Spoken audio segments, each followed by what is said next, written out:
Welcome! We're about to explore something really at the heart of our lives, how we move from that first exciting spark of attraction to building a deep, resilient flame of love that truly lasts. Okay, let's dive right in. You know that feeling, right? That initial chemistry, it's electric, it's powerful. But the real question, the one we're going to get into today, is how do you take that spark and turn it into something that can actually keep you warm through all of life's seasons? How do you build a flame that lasts? So our journey starts right here, with understanding the difference between that spark and a real, enduring flame. It's all about building attraction on a foundation that's so much stronger, so much more reliable than just surface-level chemistry. We get told so often to just follow the chemistry, but look at this. Chemistry can be really fragile. It often fades when things get tough. But character, we're talking about things like integrity, kindness, faithfulness, that's foundational. That's the bedrock.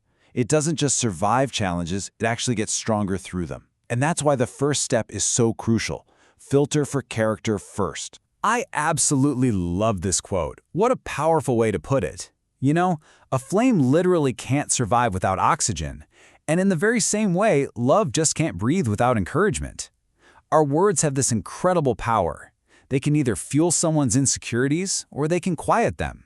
So when we choose to speak life into our partner, we're not just being nice, we are actively building a place of trust and deep safety. So here it is, a kind of blueprint for building that healthy attraction.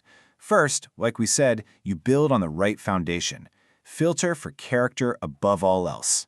Then you get to the heart level. You notice those insecurities and you choose to reassure them instead of judging them. From there, it becomes a daily practice, a habit of affirmation that just keeps reinforcing that safety.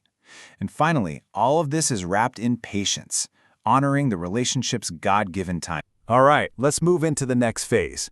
Once that solid foundation of attraction is in place, the relationship starts to enter a new season. This is a season of intentionally preparing for a shared future together. This seasons of love idea is just beautiful.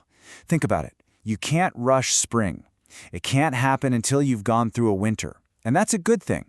That winter is a season of quiet, unseen growth where the roots go deep. It's the time for building real trust and understanding.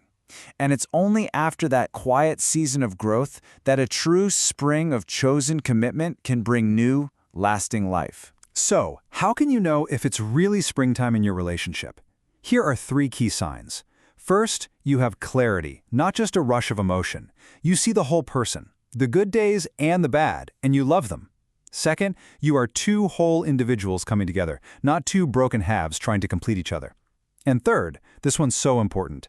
You've proven you can grow together because you've already walked through a few storms side by side. This really just cuts to the heart of it all. When we rush, it's often because we're more in love with the idea of the relationship than we are with the actual person in front of us. Patience is a profound act of love.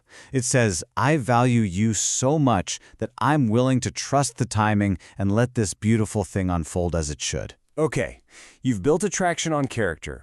You've prepared for commitment. Now comes maybe the most important part of all, the daily, ongoing work required to protect and strengthen what you've built together. There's this image from the Bible of little foxes that spoil the vineyard. That's what we're talking about here. Those small, seemingly harmless issues that can totally erode a relationship from the inside.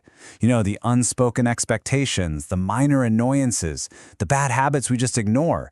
It is so crucial to deal with these things while they're still small, before they dig tunnels that compromise the entire foundation of your love. So whose job is it to catch these little foxes? Well, look at the difference here. When you have one person acting as the rescuer, the relationship becomes imbalanced and honestly unsustainable. The goal, the beautiful vision, is to have 2 builders who share the responsibility. That creates an incredible sense of safety, of teamwork, of being in this together. This is such a stark but vital warning for all of us. Relationships rarely just end because of one big, dramatic blow-up. More often than not, they just fade away. They're eroded by 1,000 little moments of neglect. The encouragement we didn't give, the small problem we didn't address. Daily maintenance isn't some optional extra. It is absolutely essential. So, let's bring this all home.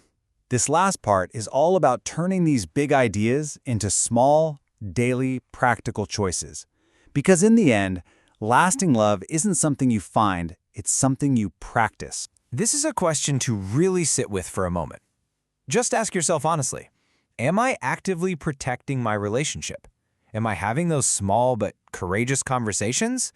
Or am I choosing comfort right now by letting those little foxes run free at the expense of connection down the road?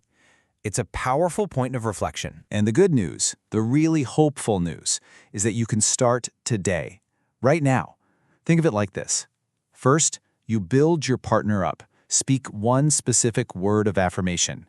Second, you protect your relationship. Gently address one little fox. And third, you strengthen the whole foundation by taking one step to nurture your own growth. Because the healthier you become, the healthier your love can be. And this right here is the ultimate takeaway. The love that truly lasts isn't found in the big, cinematic, grand moments. It's forged in the quiet, in the ordinary, in the repeated choices to just show up for each other, to be kind, to listen, to encourage, and to try again.